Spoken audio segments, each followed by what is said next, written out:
नमस्कार बच्चों, आज हम पांचवी कक्षा की पढ़ाई कर रहे हैं और पिछली कक्षा को जो भाग हमने देखा उसका अगला भाग आज हम देख रहे हैं।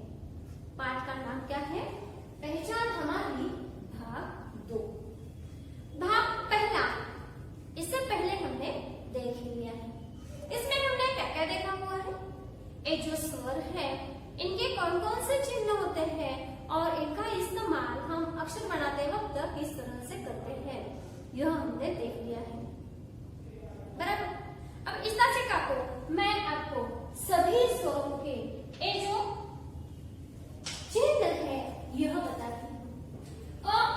हर एक व्यंजन में औषध होता है, यह हमने पहले ही देख लिया है कि नहीं? जैसे कि मैंने आपको उदाहरण दिया हुआ था, ये जो व्यंजन है यह ऐसा होता है, मतलब आधा होता है। ये पूरा करने के लिए इसमें हम क्या करते हैं? क जोड़ अ बराबर क, मतलब क पूरा कब होता है?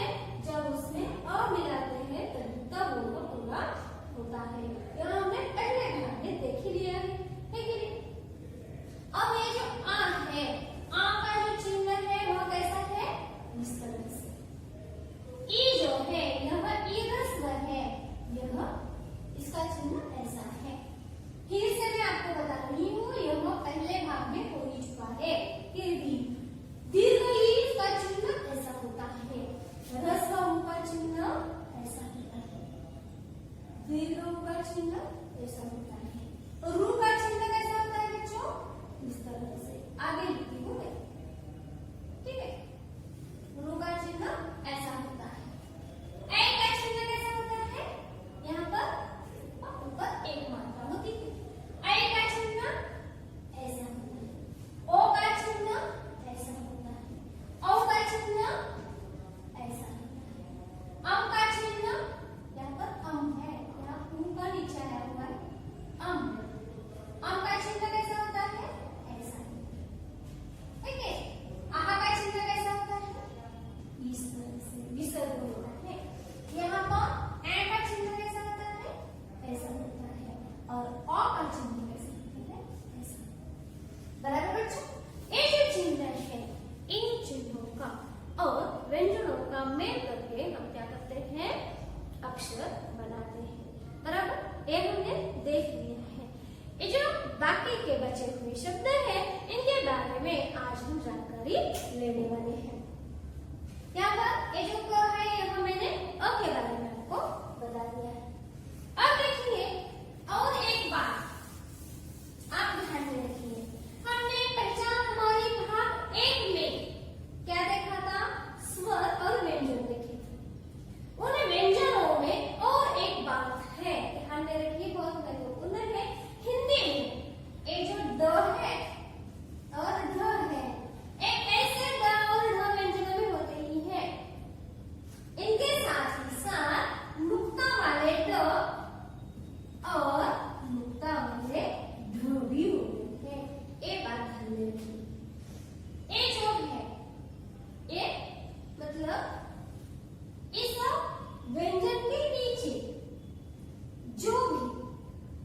जो भी अनुस्वार जैसा मतलब एक बिंदु दिया हुआ है, इस बिंदु को क्या कहते हैं? नुक्ता कहते हैं। क्या कहते हैं? नुक्ता कहते हैं। ध्यान में रखिए, जो ऊपर होता है, सॉरी यहाँ पर है, जो ऊपर होता है उन्हें अनुस्वार कहा जाता है। जो ऊपर होता है उसे अनुस्वार मतलब ऐसा चिन्ह है ना। जैसे कि मैं यहाँ पर आपको उदाहरण भी देती हूँ, अंबर, अंबर यहाँ पर कहाँ है? अ के ऊपर है। इसी तरह इसे हम क्या कहेंगे? क्या कहेंगे? अनुस्वार। इस चिन्ह को क्या कहेंगे? अनुस्वार। लेकिन जैसे कि यहाँ पर प्रश्न शब्द दिया हुआ है गुड़हल, गुड़हल, यहाँ पर ड के ऊपर है क्या? नहीं, ड के नीचे है, ड के नीचे है। इसी तरह ये जो नीचे वाला चिन्ह है उसे हम क्या कहेंगे? नुक्ता कहेंगे। क्या कहेंगे बच्चों? नुक्ता। हमने लिख कर दिया हुआ है। इसे क्या कहेंगे? अनुस्वार कहेंगे। और इसे क्या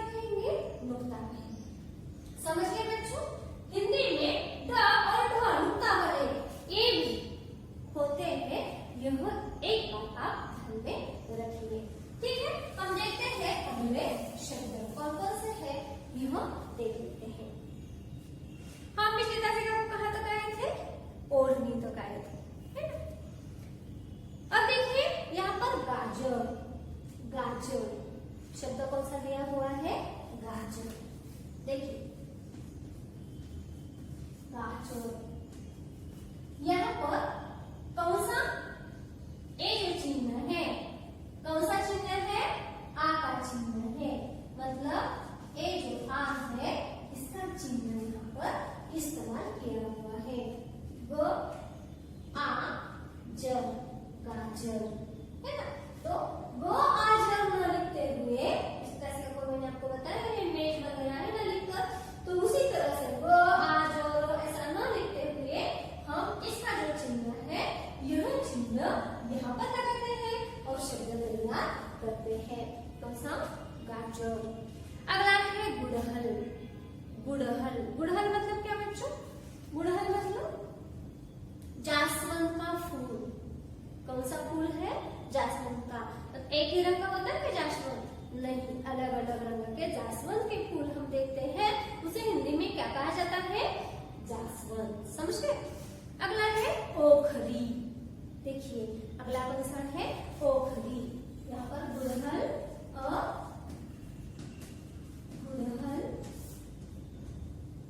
इसे क्या कहते हैं? बिल्कुल बराबर, नुक्ता, है ना। अगला है ओखरी। देखिए इसमें कौन कौन से स्वर इस्तेमाल किए हुए हैं? यहाँ पर ऊ, है ना, रस्व ऊ, उसका चिन्ह कैसा है? ऐसा है ना।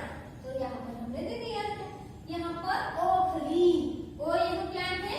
स्वर ही है, ओखली जैसे कि वैसा हमने लिखा हुआ है। यहाँ पर जैसे कि वैसा ही शब्द यहाँ पर मतलब स्वर यहाँ पर आ गया है। अगला देखिए गढ़, मैंने अभी आपको बताया गढ़ नुक्ता वाले शब्द, जिसे हम क्या कहेंगे? नुक्ता कहेंगे।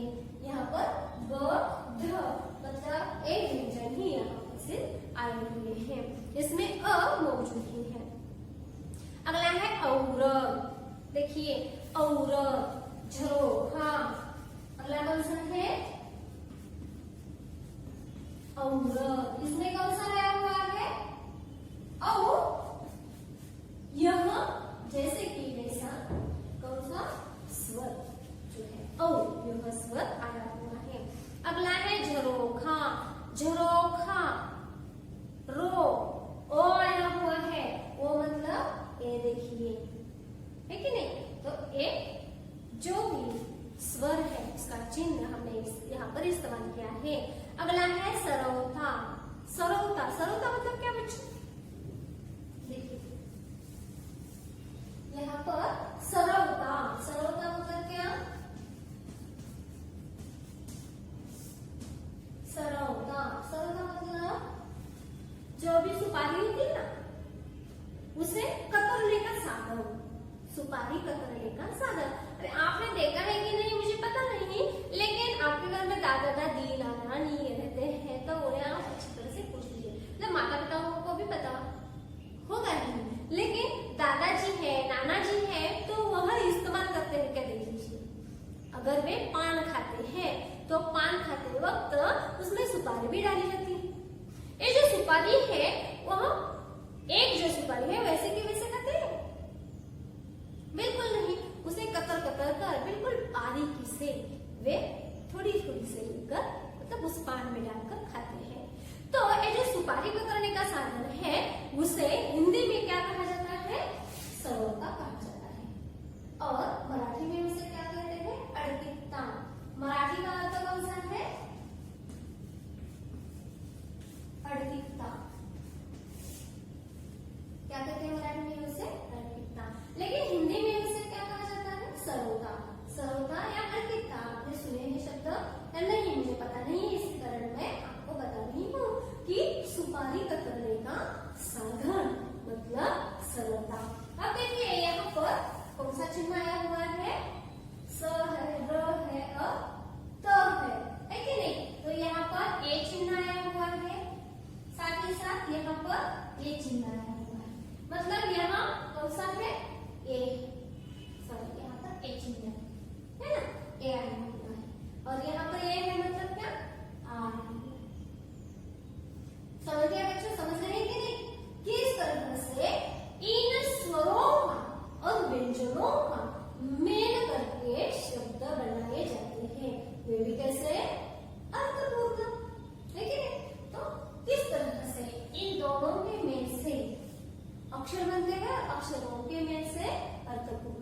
शब्द बनते हैं यह हम पढ़ रहे हैं।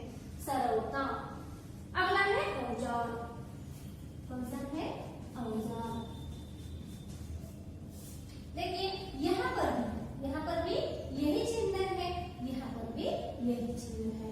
औजार मतलब हथियार, हथियार या हथियार हिंदी में कहा जाता है, इसे औजार कहते हैं। अगला है देखिए झरना। कौन सा है? झरना। झरना मतलब क्या? ये जो पानी होता है, जलप्रपात, छोटे में जलप्रपात मतलब धबधबा बड़ा होता है ना? यहाँ पर जो ना छोटी मात्रा में जो भी बहता रहता है उसे हम झरना कहते हैं। अगला है सहीजन। अगला शब्द कौन सा है? सहीजन। देखिए यहाँ पर कौन सी मात्रा है? ए मात्रा है। देखिए यहाँ पर है ना, मतलब रसवई ह के साथ आई हुई है, इसी कारण हम उसे क्या कर रहे हैं? ही कर रहे हैं, सहीजन, है ना। सहीजन मतलब क्या? मराठीमध्ये शेवग्याच्या शेंगा खाते कि नहीं आप? खाते होंगे जरूर, है ना, पसंद करते हैं। नहीं तो भी आप खा लीजिए, हाँ, अपने स्वास्थ्य के लिए बहुत अच्छा है।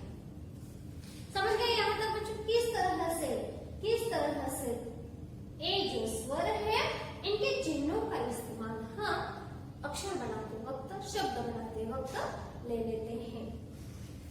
यहाँ पर पढ़ना नंबर 18 पर ही आप अगले जो शब्द है पढ़ो, वे शब्द देख लीजिए। किताब में देखिए, मैं पढ़ती हूँ। जल, एक, गढ़, वह, और,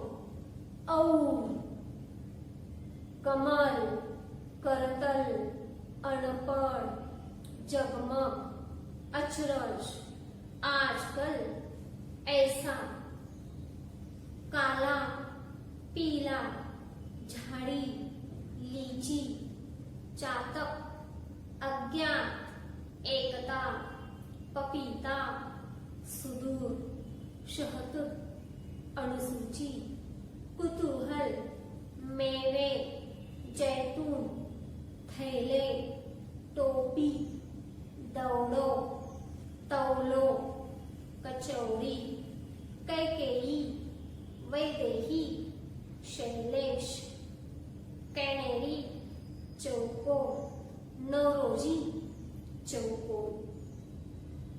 देखिए ये जो शब्द है, यह शब्द इनसे और व्यंजनों से मिलकर बने हुए हैं। उसका जो उच्चारण है वह बिल्कुल स्पष्ट रूप